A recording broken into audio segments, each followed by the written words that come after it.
Mark Zuckerberg's $270 million Hawaii compound includes a 5,000 square foot underground bunker.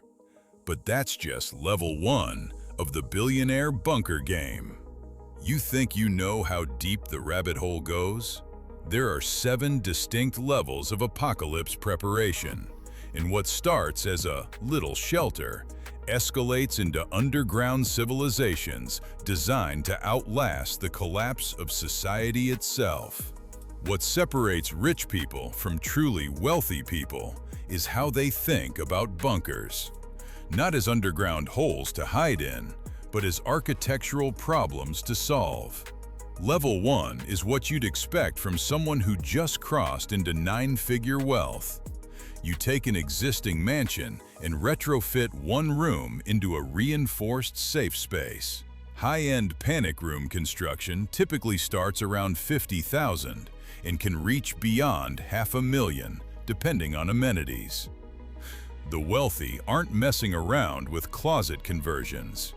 They're building custom steel-reinforced rooms with air filtration systems and keypad-operated doors that cost more than most people's cars. Picture yourself in one of these spaces. The walls are 3 feet of reinforced concrete. The air tastes metallic from the filtration system, and every surface hums with the quiet vibration of hidden machinery. But level 1 has a fundamental limitation. You're still dependent on the world above ground functioning normally. Your generator needs fuel. Your water comes from municipal systems. Your food deliveries assume roads still exist. This is apocalypse preparation for people who think the apocalypse lasts maybe a long weekend. Level 2 is where the psychology shifts from safe room to bunker wing. Instead of retrofitting existing space, you're adding an entire underground section to your compound. The highest-end bunkers being built today range from millions to tens of millions. And these aren't just reinforced rooms anymore.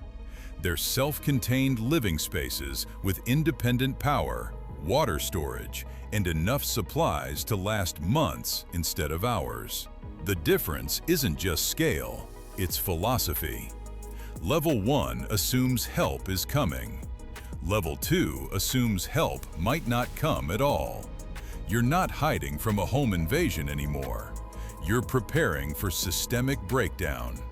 Zuckerberg's Hawaii bunker features living spaces, a mechanical room, and an escape hatch, with keypad-operated and soundproof doors, as well as its own food supplies, water tank, and pump system. This isn't a panic room. It's a parallel residence that happens to be underground. What's fascinating is the secrecy level that kicks in at level 2. Designers often don't tell contractors about the bunker. It might be called a mechanical room on the blueprint, and then you'd bring in a security team after the contractors leave. Imagine the construction worker who thinks he's installing plumbing for a wine cellar, only to realize later that the wine storage includes blast-resistant doors and radiation detectors. When you're spending millions on underground infrastructure, you're not just worried about criminals breaking in. You're worried about your own construction crew knowing what you're building. Level 3 is where you stop calling them bunkers and start calling them underground homes. Instead of a retrofit or an addition, you're building an entire parallel residence beneath the surface. Major bunker manufacturers produce units with air filtration systems, solar generators, fully functional plumbing and septic systems, surveillance systems, and escape tunnels. A typical mid-range unit offers several hundred square feet of living space, completely autonomous and designed to connect to other units for elaborate floor plans. The engineering shift at level 3 is profound. You're no longer dependent on municipal water or grid power. These systems include renewable energy sources that operate indefinitely. The psychology changes too. You're not hiding from a temporary crisis. you're preparing for a permanent lifestyle change underground.